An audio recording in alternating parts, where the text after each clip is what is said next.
नमस्कार दोस्तों, आज हम पढ़ने वाले हैं आलोक वृत्त खंड काव्य के महानायक महात्मा गांधी जी का चरित्र चित्रण। तो चलिए दोस्तों, लेट न करते हुए शुरू करते हैं। तो महात्मा गांधी के चरित्र चित्रण को लिखते समय आपको सबसे पहले महात्मा गांधी का चरित्र चित्रण हेडिंग डाल लेना है दोस्तों, और उसके बाद वहां पर लिख देना है कि महात्मा गांधी का जीवन के चरित्र चित्रण निम्न लिखित है। अब पहली हेडिंग होगी हमारी देश प्रेमी। देश प्रेमी हेडिंग डालने के बाद दोस्तों आपको लिखना होगा, आलोक वृत्त में गांधी जी की देश प्रेमी प्रवृत्ति को दर्शाया गया है। वे अपने देश से अत्यंत प्रेम करते थे, जिसके कारण वे कई बार जेल गए और उन्होंने यातना झेली देश के लिए। इन्होंने अपना संपूर्ण जीवन देश को समर्पित कर दिया। तो जी हाँ दोस्तों, इसके बारे में आप बस इतना समझ लीजिए कि देश प्रेम के चक्कर में ही महात्मा गांधी ने कई बार जेल में गए। उन्होंने अपना पूना पैक्ट भी जेल के अंदर, यरवदा जेल के अंदर ही साइन किया था। तो ये एक ऐसे महान व्यक्ति थे जिन्होंने कई बार जेल का मुख देखा केवल भारत को स्वतंत्र कराने के लिए, और अपना संपूर्ण जीवन इसी में लगा दिया कि आज हम लोग खुशी से रह सके। ये वो महान हस्ती हैं जिनके बारे में आज हम पढ़ रहे हैं। दूसरी हेडिंग आपको लिखनी है दोस्तों, सत्यवादी और अहिंसा प्रिय। दोस्तों, गांधी जी से सत्य बोलने वाले लोगों में से थे। वे भारत को बिना हिंसा के स्वतंत्र कराने का प्रण लिया करते थे। इन्होंने सदैव अहिंसा को ही प्राथमिकता दी। इसका एक आप सीधा उदाहरण जान सकते हैं दोस्तों कि जब असहयोग आंदोलन इन्होंने शुरू किया था, तो उस समय थाने पर कुछ लोगों ने जो है कुछ कार्रवाई कर दी थी, जिसकी वजह से इन्होंने असहयोग आंदोलन वापस ले लिया था। तो देखिए दोस्तों, ये जो हमारे गांधी जी हैं वो बहुत ही ज़्यादा मार्मिक किस्म के इंसान थे। अर्थ ये है दोस्तों कि ये हमेशा हमेशा अहिंसा को ही प्राथमिकता देते थे। किसी भी व्यक्ति को चोट न लगे, ठेस न पहुंचे, इस बात की इन्हें बहुत ही ज़्यादा चिंता रहती थी। ये पतले दुबले से जरूर थे, पर इनका आत्मविश्वास बहुत दृढ़ था, और ये हमेशा सत्य का काम करने वाले थे, क्योंकि ये झूठ और हिंसा को बर्दाश्त करने वाले लोगों में से नहीं थे। अब आपको अगली हेडिंग लिखनी है दोस्तों, ईश्वर में विश्वास। तो महात्मा गांधी जी को अपने हर कार्य को भगवान को साक्षी मानकर ही करना था, और वो भगवान में बड़ी आस्था रखते थे।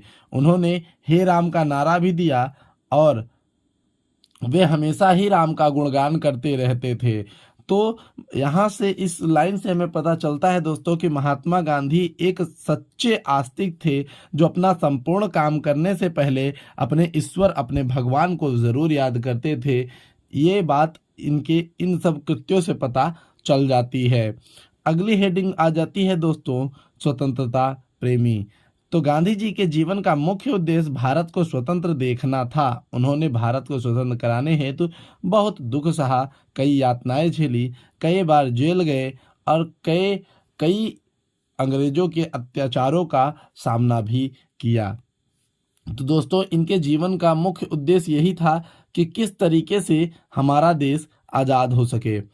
भारत कब अब जंजीर की बेड़ियों को तोड़कर आज़ाद होगा, यही सोच सोच कर महात्मा गांधी जी दिन भर परेशान रहते थे, और इस परेशानी से निकलने के लिए कई आंदोलन का भी उन्होंने सहारा लिया, और भारत को आज़ाद कराने में एक बहुत ही महत्वपूर्ण कार्यों को अंजाम दिया। स्वतंत्रता प्रेम इनके जीवन में हमेशा से भरा रहता था। इसी वजह से आज हम भारत को आज़ाद देख रहे हैं, और जैसा कि आप जानते भी हैं कि हमारे राष्ट्रपिता भी गांधी जी ही हैं। मानवतावादी हमारी अगली हेडिंग रहेगी। तो गांधी जी मानवता को अपना धर्म समझते थे, यानी ये किसी भी धर्म से प्रेम करते थे, या किसी भी धर्म को उतनी ही इज्जत देते थे जितने खुद जिस धर्म से थे। इसीलिए इनको आपको लिखना चाहिए कि गांधी जी मानवता को अपना धर्म समझते थे। वे जाति पाति के भेदभाव नहीं मानते थे, यानी वो ऊंच नीच की भेदभाव नहीं मानते थे।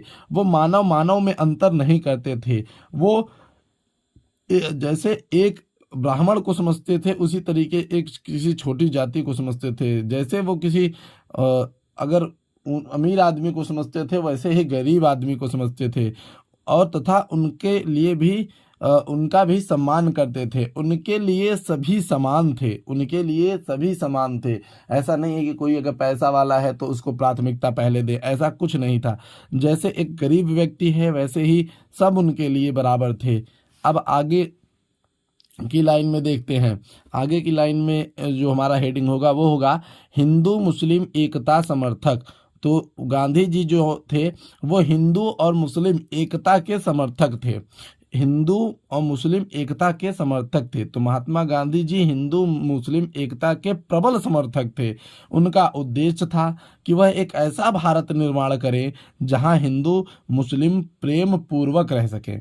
अर्थ ये है दोस्तों कि महात्मा गांधी जी एक अटूट भारत बनाना चाहते थे, एक ऐसा भारत बनाना चाहते थे जहाँ पे हिंदू मुस्लिम सिख ईसाई सभी एक साथ भाई भाई की तरह रहें। उनके जीवन का मुख्य उद्देश्य यही था दोस्तों कि भारत टूटने न पाए, परंतु लास्ट में कुछ कुछ अवशेषों के कारण, कुछ अलग अलग विचारधाराओं के कारण भारत के दो हिस्से हुए, एक का नाम पाकिस्तान और दूसरे का नाम हिंदुस्तान रखा गया।